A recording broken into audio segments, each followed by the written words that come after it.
Hey, what's up? Justin here with 65 Drums, and today I'm doing something that I usually don't do, and that's a sit-down interview with someone who knows a lot about electronic drums. So I'm here today at Edrumcenter with Erik, the founder and the owner of Edrumcenter. I think this is the only electronic drum physical store that I really know of in the United States, so it was really cool to drop by and see all the different electronic drums. You know, I've been to a lot of like drum stores and music stores, and I've always noticed that either they have a nice selection of drums, but they're all set up crooked, and they don't really know anything about them. Or some drum stores have decent selections, but they tend to be acoustic primary stores, and the electronic drums are like shoved way in the back corner. They're an afterthought, yeah. It's always nice to sit down and play a drum set that's pretty much properly set up. I had a couple of questions. First of all, I know you've been in the industry for like how long? Since I was 20, so like 26 years, something like that. Wow, okay. When did electronic drums first hit your radar? We had a drum shop at the time, and I don't think we were even a Roland dealer yet. And we got a used TD5, I think it was the first electronic kit I'd ever seen. It was all rubber pads. And so that was my first introduction to it. And it was before I even played drums. I was playing like guitar and bass at the time. Okay. But I kept being attracted over to the drum area for some reason. I loved that kit because I could put headphones on and nobody could just, hear how bad I was. You know what I mean? It took a lot of the kind of inhibitions off of like just sitting down and playing. And so I kind of like, that's how I even started playing drums, was that used Roland kit back in the 90s. That's something keyboard players got to do a long time ago. For sure, yeah. Who were you working with at that time? What that was Eriks Music. Eriks Music? Yeah. Where was that? It was actually not far from here. It's a little bit west of here. Still in Knoxville? Still in Knoxville. Tennessee, by the way. We're in Knoxville, Tennessee. That's where Edrumcenter is currently located. Yeah, and it was a very, it started off like super small, guitar oriented, and then we had more like a drum. We got, I think, Pearl Drums was our first big drum line. Mid to late 90s when we first started selling Yamaha, and then they made electronic drums too. And then we started selling Roland like kind of right before the TD10 came out. So you started selling Yamaha electronic drum sets first? Yeah, they were actually... What was that, the DTX Extreme line? The DS9, DS10. In fact, my first electronic kit I owned was a DS9, I believe. Okay. All rubber pad kit. This was the tail end of the 90s-ish? Yeah. Okay. Yeah. Simmons had kind of died off by then. They weren't really a brand, I don't think still. They went in bankruptcy or something? I believe so, yeah. It was definitely before my time. Gotcha. They're more of an 80s thing. In the beginning, it was mostly Yamaha, and then Roland came out with like, the TD5, the TD6, the TD8. TD6 came a little later. The TD5 and 7 were kind of what they were making around when Yamaha was making DS9, DS10. Another company kind of mentioned a little bit was Heart Dynamics. They kind of came in the early 2000s. 2000, 2001 is when we first started selling them. We see a lot more of that now, but I think Heart Dynamics and maybe Pintech were some of the early ones that focused on hardware first, and then you buy whatever kind of module, like an Alesis module, like the early Alesis stuff or the early Roland stuff. That's another company we sold. We sold tons of Alesis stuff back in the day, like DM5 modules. Big rack-mounted thing. Yeah, they were rack-mountable. For Alesis, we sold a lot of ADATs and like their keyboards and stuff. Their drums weren't really as big, but they were definitely around. I think the D4 was around in the 90s. You're on the opposite side of most of the people watching the video. We're like electronic drum consumers, we're enthusiasts. Right. But you saw it from like the retail side. What's it like seeing the evolution and also like the rivalry of the different companies from the other side, from the retail side? I mean, I think it's a good thing really, just to have all the companies kind of compete with each other, because in the end the consumer wins with better features, you would think. And it does seem like that has been the way it's gone. Some companies unfortunately didn't last, like Heart Dynamics didn't make it. Yeah. The Yamaha has kind of come and go with their offerings, and Pintech is another one that's kind of gone in and out of like popularity or whatever. For a long time, from like I think the early 2000s to like almost just a couple years ago, Roland just seemed to be the dominant company. I'll throw some like rivalries at you and see like what was selling at the time. The TD10 and the rivalry would probably be what? So the DTX Extreme 2? Yeah, back in the day, the Yamaha kit that had remember the natural shells they had for a couple years? We did great with those. Yeah. But what we did is we took the heads off, we put mesh heads on them, and we sold them like that, and that was a way better, I guess, experience for the customer. nobody else was doing that, so nobody else sold that kit. That's why I Yamaha see. quit making them. It was Well, because they were pretty loud because they had regular Mylar heads. yeah, on them. they shipped with regular heads on them, and it just was too loud for some people. So I feel like every 10 years a company tries that. Like Alesis, their original DM10 line, I believe, started off with like acoustic heads on them. yeah, With a thick layer of foam, which is probably what Yamaha was doing.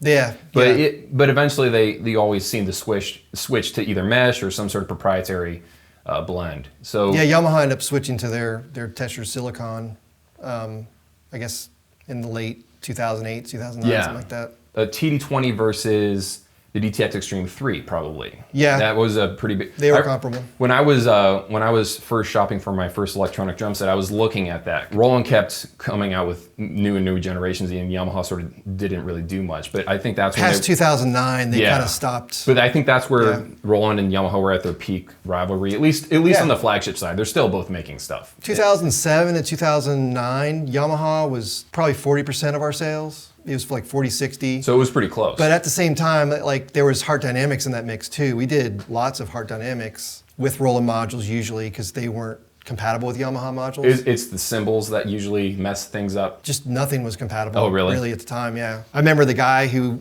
was kind of the lead at Heart Dynamics at the time was trying to get Yamaha to like send them a module Yeah. or get their stuff to be compatible with it, and it just kind of never went anywhere. I see. Yeah. So Roland seems to like be some sort of like hub sometimes where other like they seem to start ecosystems where other companies such as I don't know Muzio or ATV sometimes will make stuff that works with them and like spawns other competitors, but not really that Yeah. revolve around the Roland modules. I mean, if there's so many modules out there from like the 10, the 20, the 8, you know, they're just out there thousands on eBay and thousands everywhere. of modules, you'd be smart to have your stuff work with Roland, Yeah. I think, personally. Well, even like a lot of the Alesis stuff works too. Alesis and Roland do their thing similar in the way they trigger. Yeah. It's not completely different or reversed the way the Yamaha does. Yeah, because they wire their stuff opposite to my knowledge. I'm not much into DIY. I know that you build your Hawk brand of electronic drums. Yeah. So you run into that. You have to learn how to do all that sort of thing. Yeah, I'm still like, you know, every day I learn something new, but I definitely know a lot more than I did. Like, I guess started last October. So a year and a half, not even a year and a half of doing it. So it's something new to learn every day and still learning. So bringing it to like the current day, people always ask me over like messages or email, what's the right amount of money to spend for the most amount of drum set? Where do those two lines sort of meet up at the moment, do you think? What's something that a lot of people are going for, something really popular, that makes people happy too? They don't return it, they like it, and they think it's a fair price. We don't get a whole lot of returns in general, but the kit for us seems to be at the $1,500 $1,500? and up. The Roland example is a good one. The 17 kVX, you get the hi-hat, the use a real hi-hat stand. That's a big difference from the 17 kV, which has the fixed hi-hat, just as far as playing experience and kind of The translating KVX that. is selling a lot more. Yeah, we sell a lot more of that than the less expensive kits. It's kind of counterintuitive, but if somebody's looking for a playable, you know, a good experience, that is the first one I think that's really good. So that's what people are buying around like $1,700-ish. What about like $2,000 to $3,000? That's like the next tier. Yeah, 2,000 to 3,000. We do a lot of the ATV kits. Are you talking EXS or Edrums? When we can get the EXS5, we were doing really well with that kit, which is around the $2,300 price point. The TD25 KV is actually still got some legs because Roland has lowered the price. Okay, so they got that down to like $2,000. As of the making of this, you never know what's going to happen. The Black Friday special was recently lowered it down to $19.99, so that makes it pretty attractive for people. I actually was talking to a customer earlier in the day about one. The ATV standard kit. If you haven't seen it yet already, I'll be having another video about the standard ATV kit. This one right here actually has a TD17 module. I know a lot of people ask me whether or not you can use the TD17 with the ATV kits, and so I'll actually be doing a separate video on that, which should be interesting. But there's something about the TD25. I think it's the idea of positional sensing on the snare, even though it's smaller. Yeah. People still want that a lot. I think also the sounds, the TD25. It's actually a fun module to play with. The TD25 is a bigger sound. Yeah. The TD17 seems to be like a really tight, like, I don't know, progressive rock. I don't know what to. It's got more just patches too. It's Yeah. got 20 extra patches on there. I think they're comparable, but there's a certain segment of people that still, like you said, go for the TD25. Just because it's a little bit of an older module doesn't mean it's like completely worthless. Right. I think that I still sit down on a 25 when we have them, and I'm just like, yeah, this is a fun kit to play on. When people have a lot of money to spend. Like the doctors and lawyers, I know they exist. I get emails from them. When they're ready to spend whatever the heck they want, what are you seeing lately? We still we do a lot of the ATV kits with the Pearl Mimic Pro. Just decked out with the Pearl Mimic. Yeah, we've been lately doing the Muzio MX series a lot. Just that only came out this July.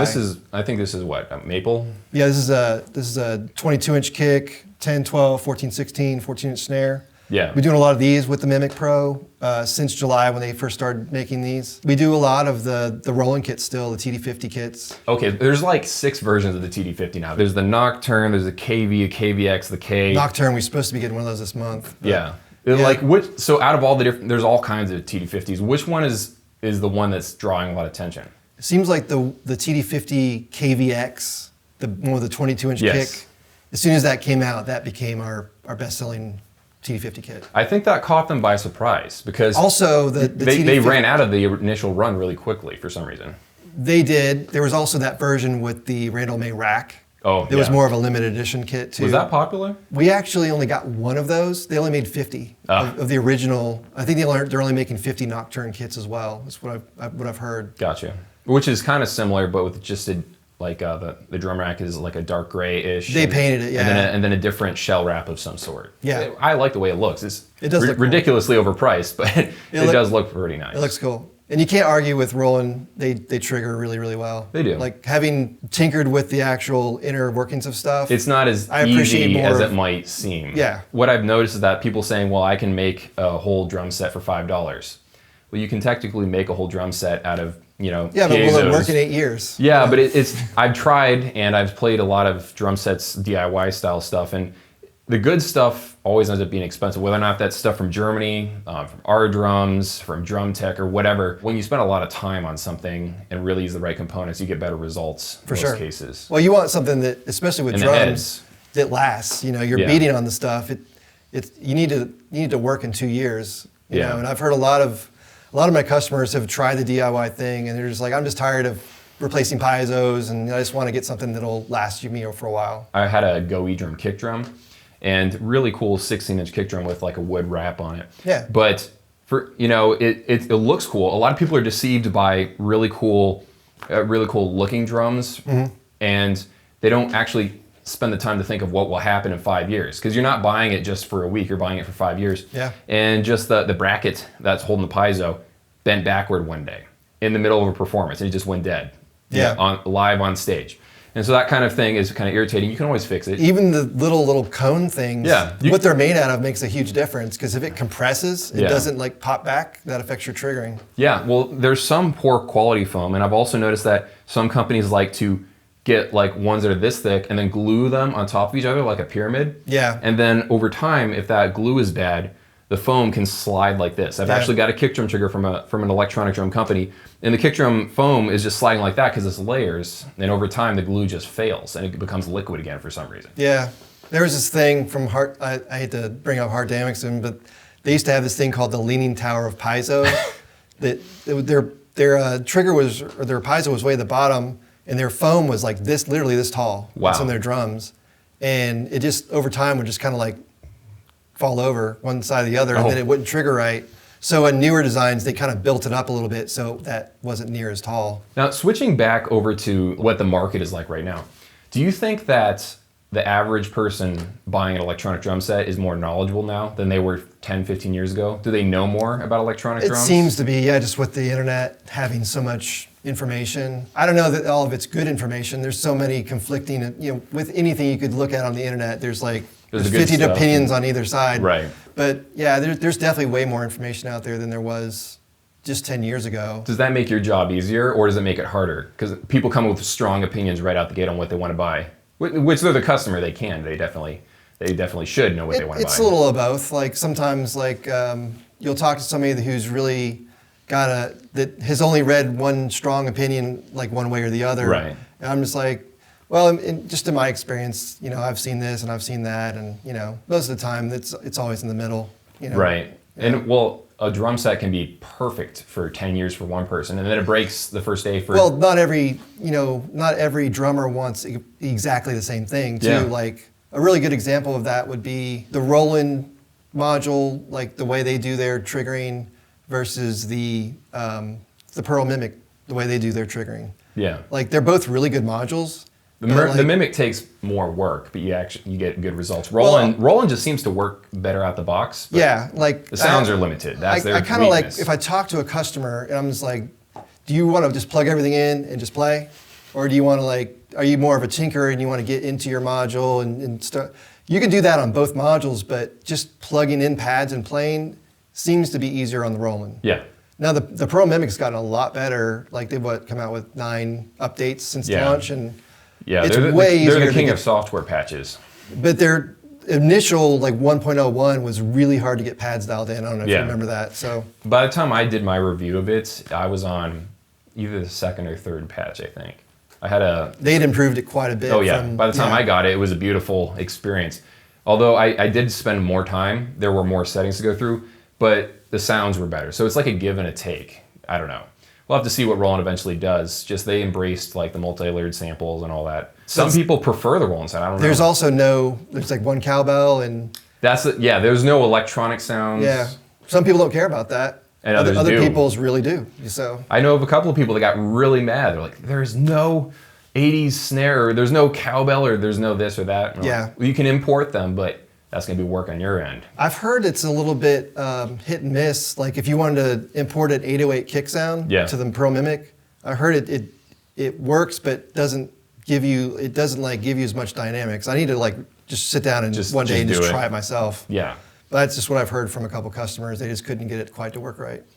Yeah, well, there's 2 types of drummers out there. There's the people that really embrace like the newer kinds of drumming, and whatever new is only new for maybe 5 years. Yeah. And then all of a sudden it's old again. But there's like the natural drumming, and then there's the electronic drumming. Different people will need different things out of their stuff. So not one drum set or one module isn't going to do it for everybody. Speaking of modules, there's a lot of modules out there. Mm-hmm. What's like 2 or 3 ones that are really popular at the moment?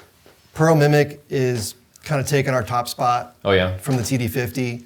For a long time it was the TD50, but partially it was because the Pearl Mimic was just hard to get. They only made so many. We'd get some in. They had a rough launch. We'd sell out for 3 months.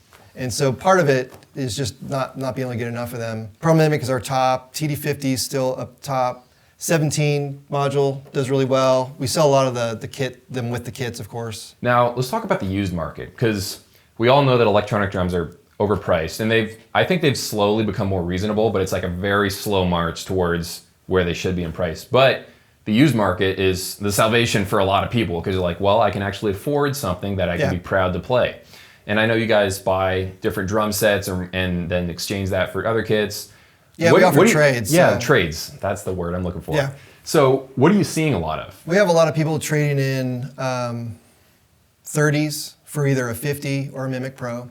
Okay. So T30 modules. Basically, the trend is usually like an older, because Roland was so dominant for so long, it's usually an older Roland module on either a Pro Mimic. Are you seeing many TD20s or TD10s? Not so many 10s. They're finally starting to slowly go out of circulation, you think? Yeah. The TD20, we're kind of like a little bit gun shy on taking those because of the LCD they had a lifespan issue, I heard. Yeah, they don't make the part anymore. So I've seen a couple of them used on eBay, but the problem is once you run out of those screens, that's it. They're gone. We even had a customer, he loved his TD20 module still, but the screen had faded to the point where he couldn't read it at all. Yeah. And so he's just like, I'm just gonna have to get a new module. And for the people that love the TD20, like all those sounds are in the TD30.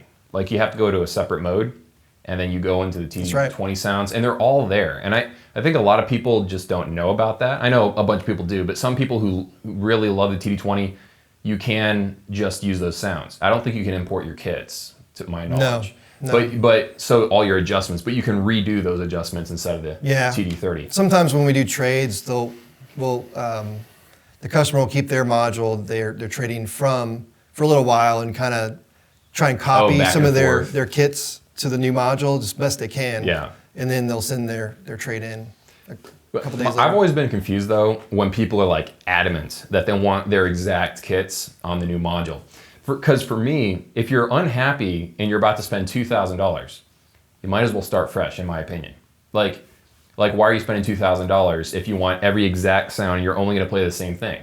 A lot of it's, you know, the benefit of the newer, better triggering. Oh, well, that is true as well. Yeah. You know, there's always going to be trends in electronic drums, and we went over some of like the stuff from the 90s on up. Yeah.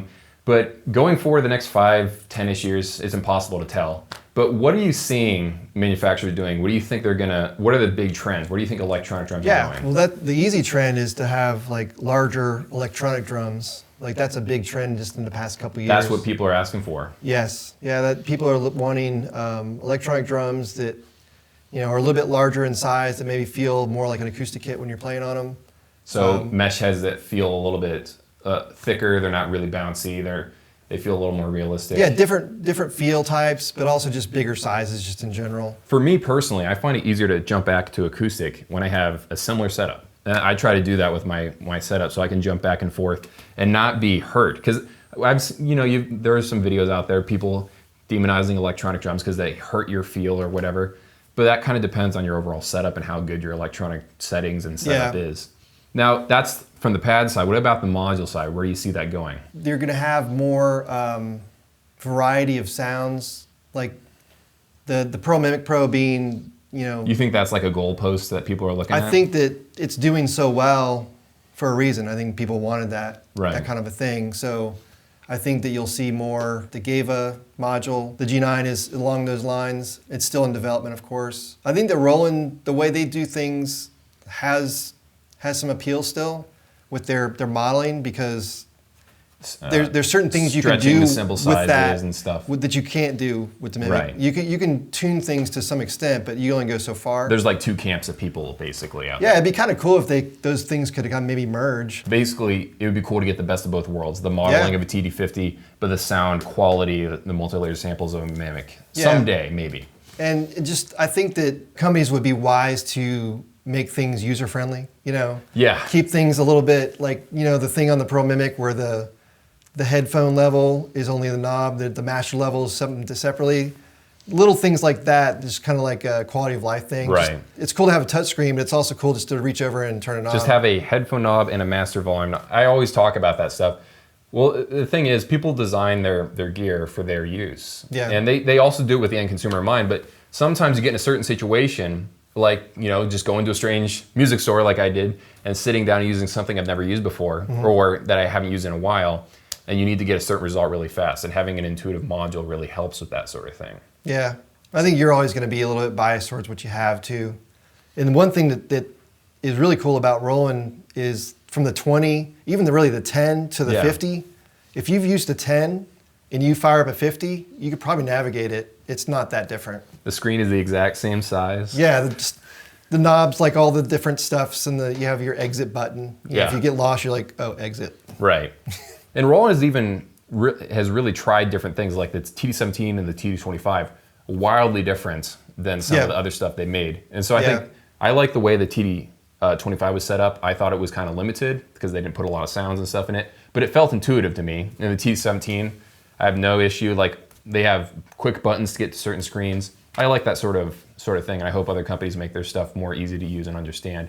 Yeah, that's a whole thing. And like, we're used to it. Usability, yeah. Like simple things that we think of are simple actually are something we've learned after a long period of trial and error. After 20 years, I kind of take for granted that, you know, things are what they are. When somebody who's never seen one before would be like, I have no idea what this is. What is rim gain? Yeah, what is positional sensing? What is piezo? What do you even know what piezo is? Or I remember that when I first got started on like the V-Drum forums and stuff. I'm like, what in the world does this mean? You type it in, you can't find out what it means.